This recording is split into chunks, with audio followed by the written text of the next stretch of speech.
Hey guys, welcome to my Vibes deck breakdown for Green Control. This is a super fun archetype that I haven't seen too many people explore in earnest, so I set out to test it myself, and I was absolutely shocked with how well it's performed, and I feel compelled to tell you guys about it. So first, let's talk about how the deck wins.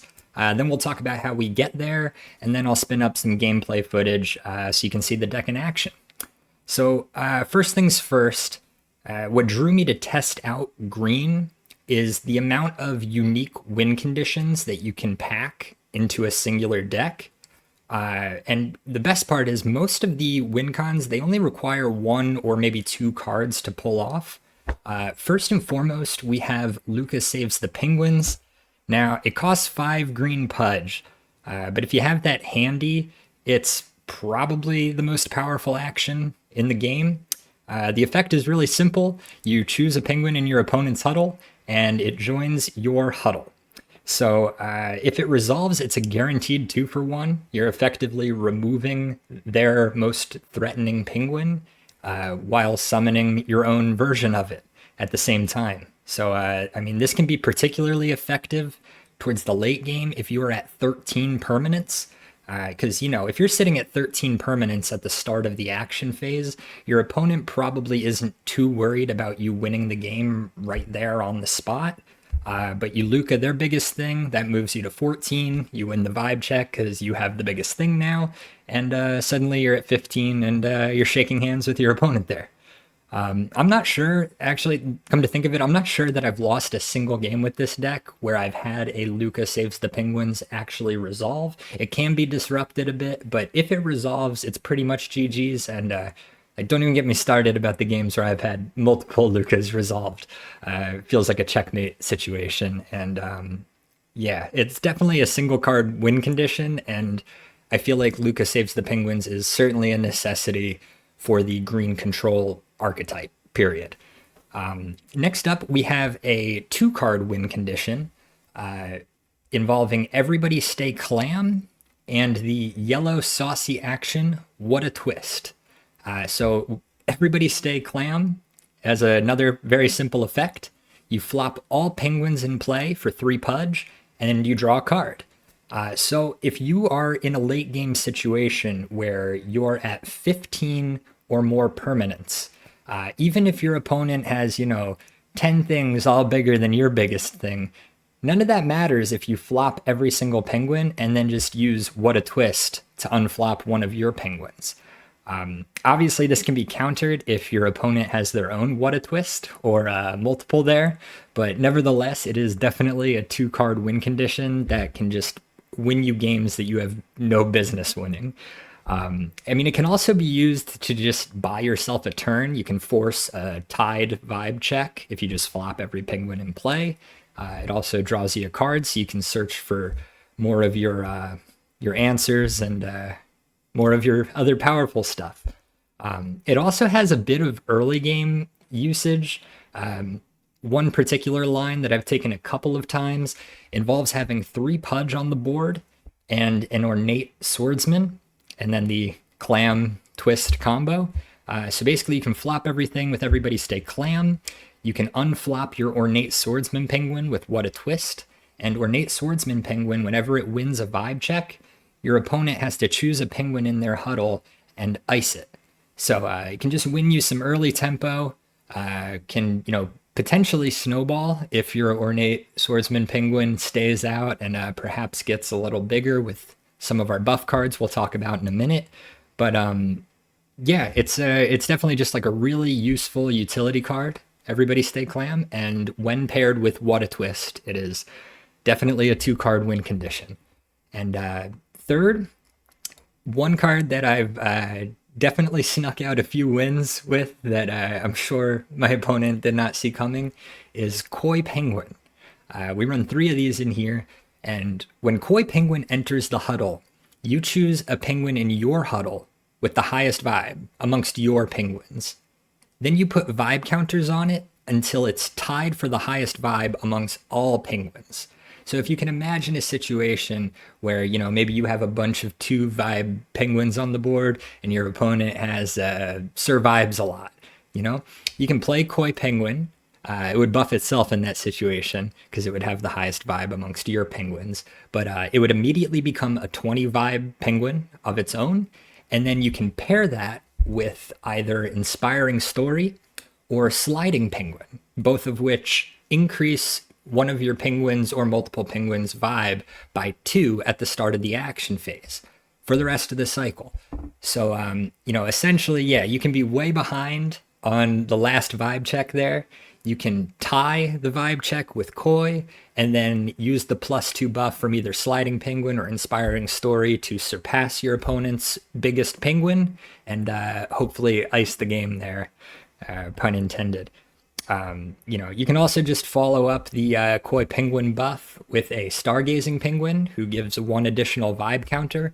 But yeah, essentially the name of the game with KoiPenguin is you tie their vibe with the KoiPenguin, and then you take one of your passive buffs or an active buff to break the tie in your favor.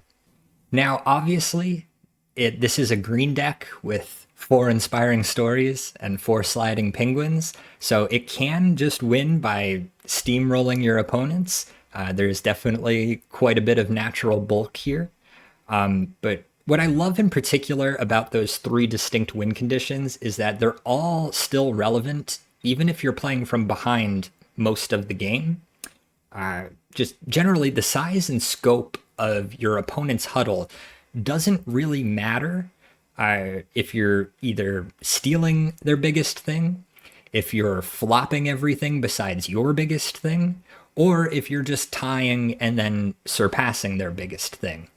It's just nice being able to play games, even if you're losing for, the first 3, 4, 5, 6 cycles. And just you're sitting back with, 1 or 3 aces up your sleeve, and you just feel like you have a chance the entire time.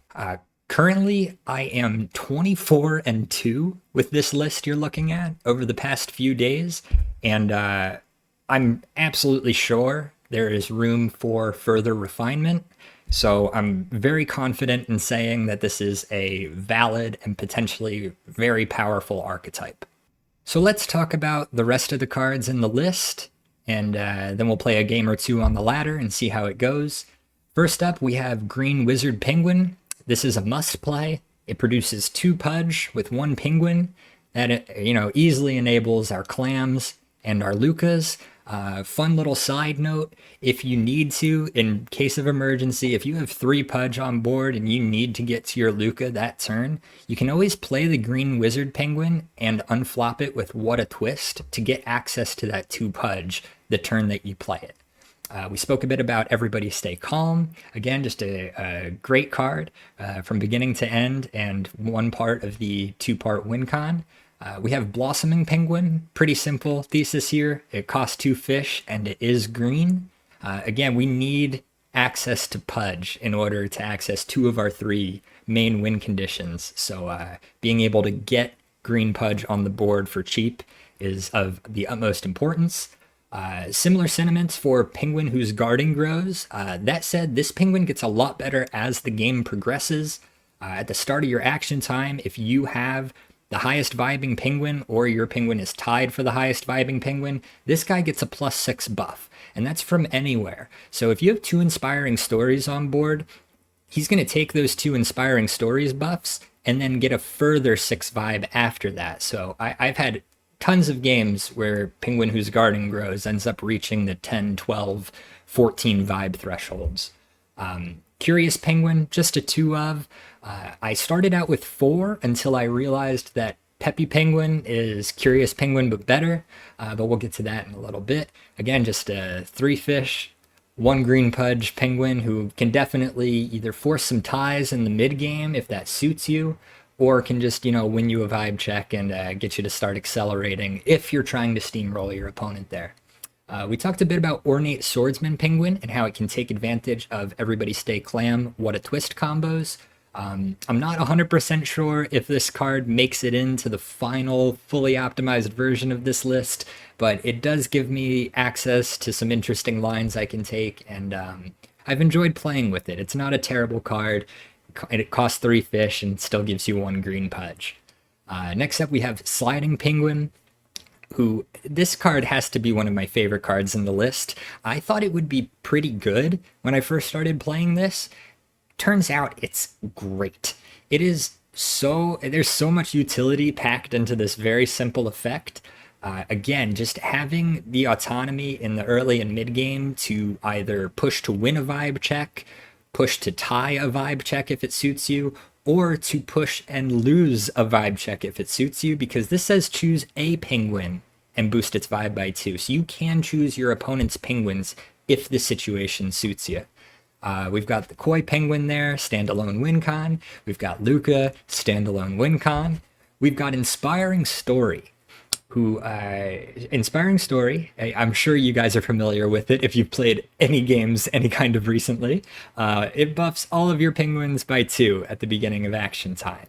It costs 5 fish, so it is steep up front, but after that you can play your green wizards without worrying about Daydreamer or Popcorn. And speaking of Popcorn, you can buff your own PopcornPenguins with InspiringStory, and that can just snowball and shut out a lot of decks just by itself. This deck does run 4 PopcornPenguins. It is a control deck that wants to let the game develop and give it some time there. One of the ways that this deck can lose is just getting rolled over by your opponent before you're able to acquire enough of your resources and answers. So PopcornPenguin does a great job preventing those situations from happening. It also does a great job protecting your green wizards and your garden grows and your stargazers from opposing PopcornPenguins. So yeah, definitely a must-have in the deck. It's fine if you maybe want to drop to 3, but I wouldn't really go below that. It is definitely a key piece of the deck.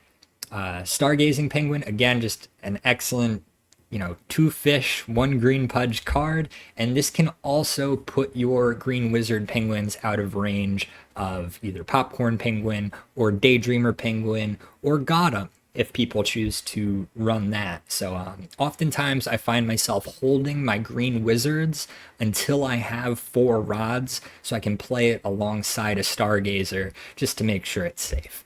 Then we have WhataTwist there. So much utility with this card. I mean, it can save you in, Buddy Up or Mysterious Penguin matchups against yellow. It's part of the 2-card win con with EverybodyStayClam. It can give you instant access to your green wizard penguins. The best saucy action, in my humble opinion, and the deck would be running 4. I should make that clear. This would be running 4 if I had one. Unfortunately, I'm collection restricted to 3. Same story for Luca.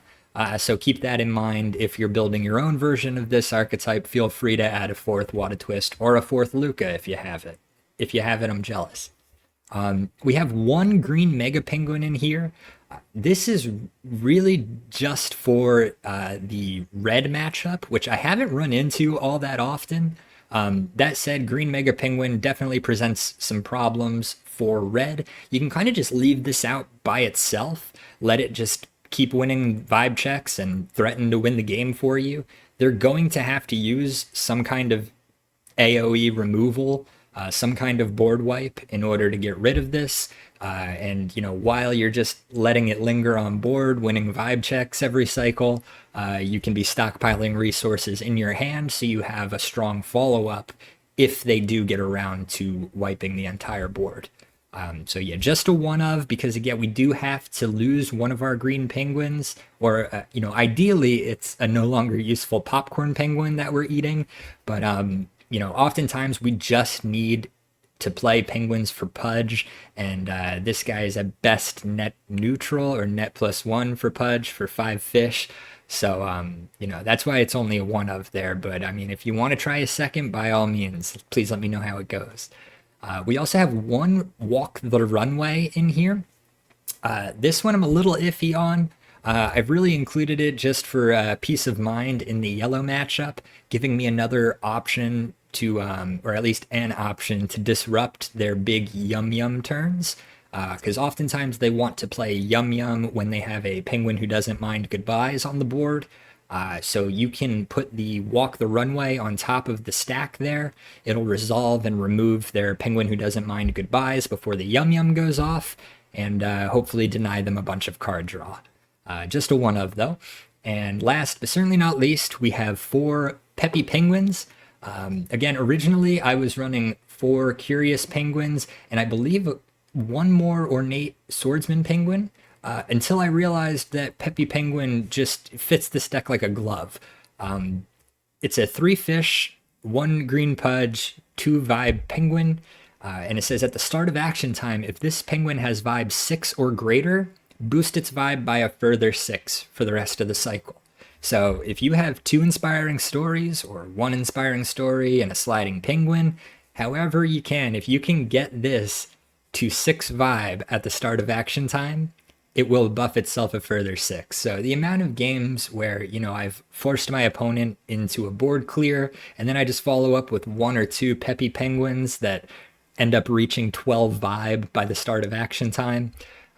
You know, it's a really, really strong card, especially in the mid and late game. And again, it just, in the interim, it gives you cheap access to green pudge. So yeah, a couple of other cards that I've considered in the list, but I gotta say, since I've gone with this particular list, I've just been super happy and super comfortable with just about every game I've played with it. Again, the results have been kind of undeniable, and that was the impetus for me making this video. So enough of me talking about it conceptually. Let's hop on the ladder there, play a couple of games, and you guys can see how the deck works in action.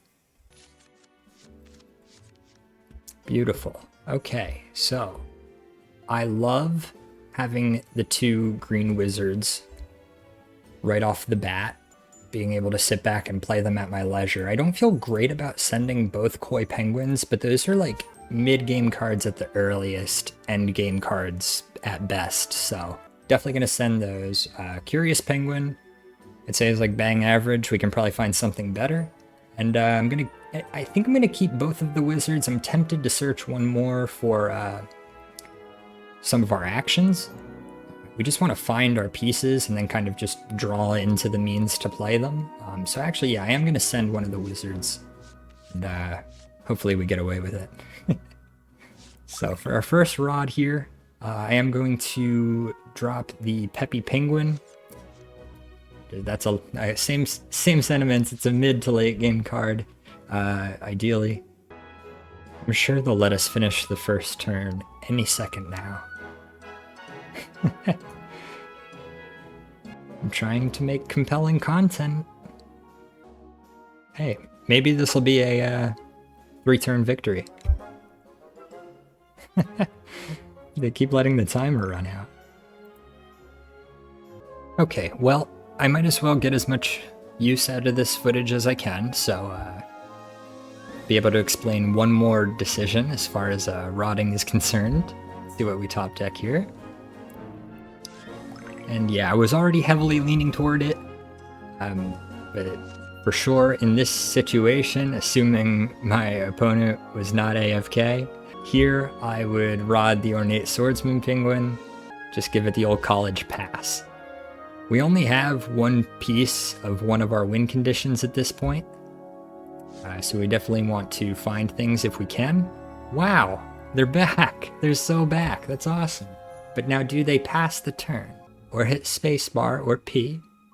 Yeah, the reason I didn't play the GreenWizardPenguin is for reasons that I spoke about earlier. Ideally, I like to play this after I'm sure I can keep it safe from PopcornPenguins or DaydreamerPenguins, especially on turn 2 there, going first, where I'm going in blind. You know, if it was the other way around, if, you know, perhaps my opponent had played you know, pot stirring penguin or something along those lines, yes, I would still be worried about a follow-up Daydreamer, but at that point I might put the green wizard penguin down if I was going second, because I know they can't just immediately get rid of it the next turn.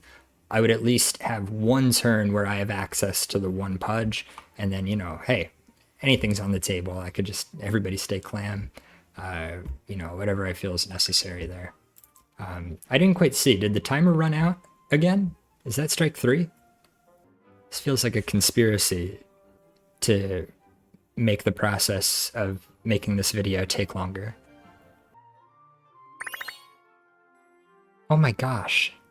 Did he just end the turn like a moment before the timer ran out?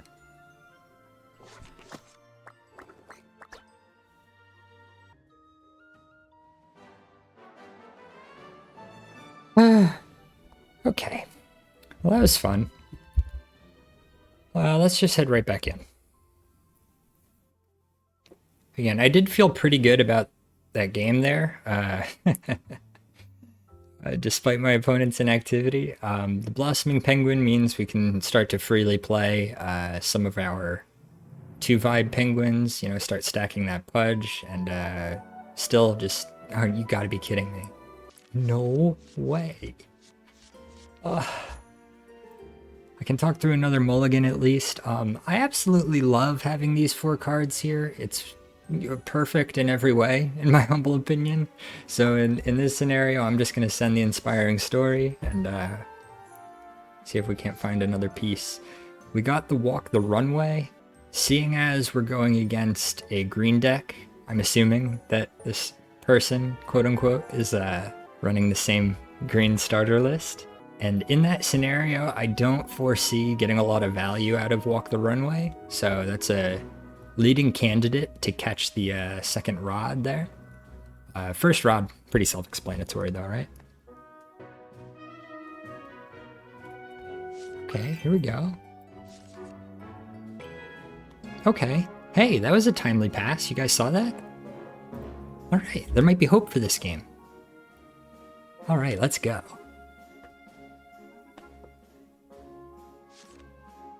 So we have the double clam and WalktheRunway. Luckily, we already have our 3 pudge. Let's see if they drop the blossoming on turn 2 again. There it is. Ooh, into the second wizard. Let's go. Okay. So yeah, at this point, I feel pretty confident that this is the correct path here. We're going to keep accumulating cards, hopefully find a Luca, hopefully find, you know, other things to help us be successful. And we can just casually drop our GreenWizardPenguins, you know, maybe one gets eaten up by a Gotham, but, you know, that's a-okay. That's what we signed up for here. If it turns out they do run Gothams, we can always just play it safe and sit back until we have 4 rods to play the Green Wizard and then the Stargazer to bring it to 3. Also help protect against Daydreamer and PopcornPenguins. All right, we're doing a great job finding our lower cost penguins, which is super important regardless of the matchup. Okay, so what's going on here?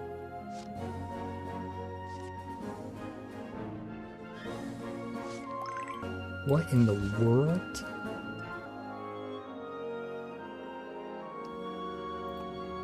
Huh. I mean, that's something. So we have both clams. So for that reason, I'm gonna play it safe here, get this out of range of any potential shenanigans, and just considering the fact that they're at 2 cards in hand, I'm already considering just like a naked EverybodyStayClam. Forces the tie, so they don't get a rod or an extra card draw, whereas we, you know, replace our clam with the next resource there. That said, having 2 and sitting on 2 twists is pretty nice, and we actually don't mind losing the vibe checks right now. Like I said, you just want to accumulate as many resources and potential answers as you can for when it comes time to use them. So we'll draw some extra there. Not really worried about him getting into bigger stuff quickly. You know, most of our game plan makes your opponent's vibe counts irrelevant. We're either flopping them or taking it, in which case higher the better, or we're just matching it and then going +1 or +2. So definitely, you know, on average, prefer to lose the vibe checks in the early game. One exception would probably be the BizBunk matchups, because, you know, yeah, you have to beat them before they play Bismo. Speaking of, we have one of our answers here. This, I wish we were seeing one of our PopcornPenguins at this point. It'd be very clutch. That said, we can afford to take it pretty easy here, honestly. I don't feel compelled to play anything, to be frank. Just kind of kick back, relax, and pick up more cards. As long as we're playing a rod, you know? We don't want to fall too far behind in permanence.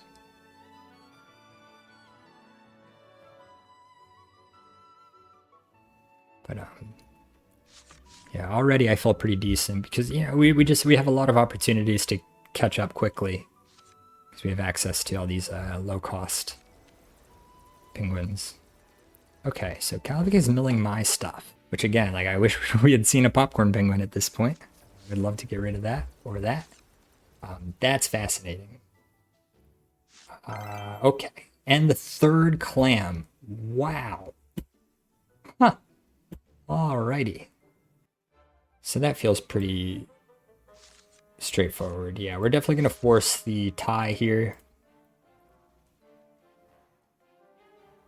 Just make sure our opponent has as few resources as possible, whilst finding some more of our own. You know, we still have 2 in the chamber, so feel absolutely fine about just cycling through one. But yeah, I mean, our opponent is at 12 permanents right now, right? So, like, you know, it's going to be at least 2 turns before they can even threaten to win if we only give them 1 card off the top here. All right. There's our first inspiring story.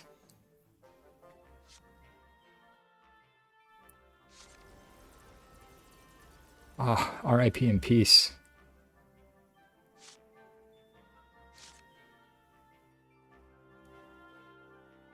All right, so this is a situation where Luca would tie at best, but having the KoiPenguin inspiring story combo means we should be all right. So in that case, we probably want to get the story out this turn.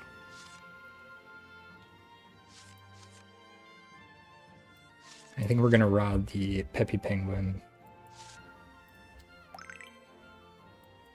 Generally, you want to put this guy at the end, so you have as many opportunities to tie the highest vibe penguin, so he gets his further buff. Wasn't relevant there, because we're nowhere as close to 10, but that's okay. Tempted to do it again, just clam for cycling's sake. We won't be pushing to win next turn. So yeah, this is really the last turn we can do that. If we allow him to get a rod and draw a card, that means he can get to 15, and tying is a win for him if he has the Baron and is at 15. So for that reason, drop the clam, cycle through a bit, deny them resources, etc.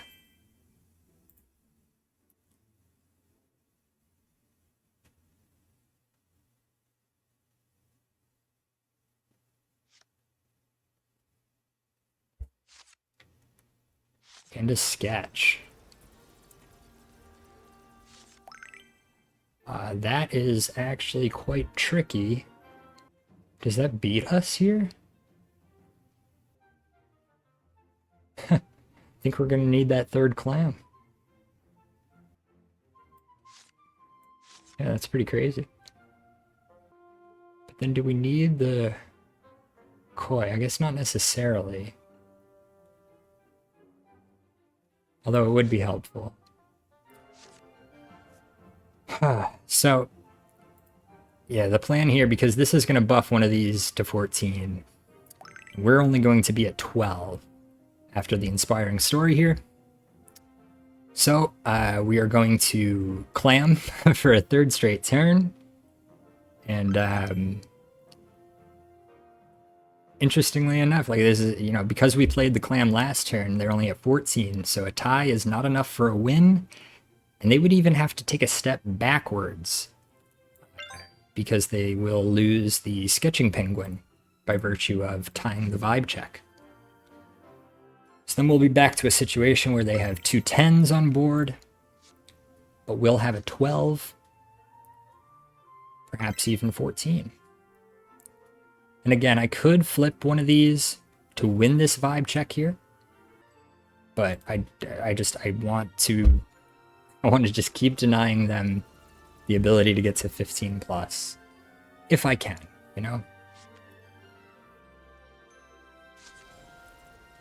Man, 2 straight sliding penguins off the mill there. I think we've done a decent job limiting what they've been able to mill. That said, the Luca definitely hurts. Luca definitely hurts. That said, I think we're all right here. I think we just play as many permanents as we can.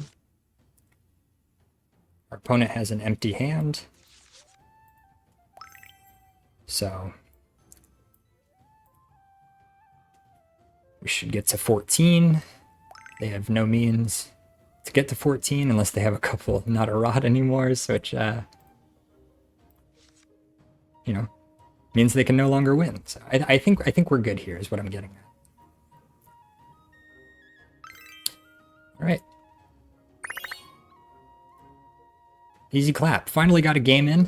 Big shouts to my opponent for figuring out whatever happened in that previous game. But yeah, that tends to be how the games go, where you're just buying time.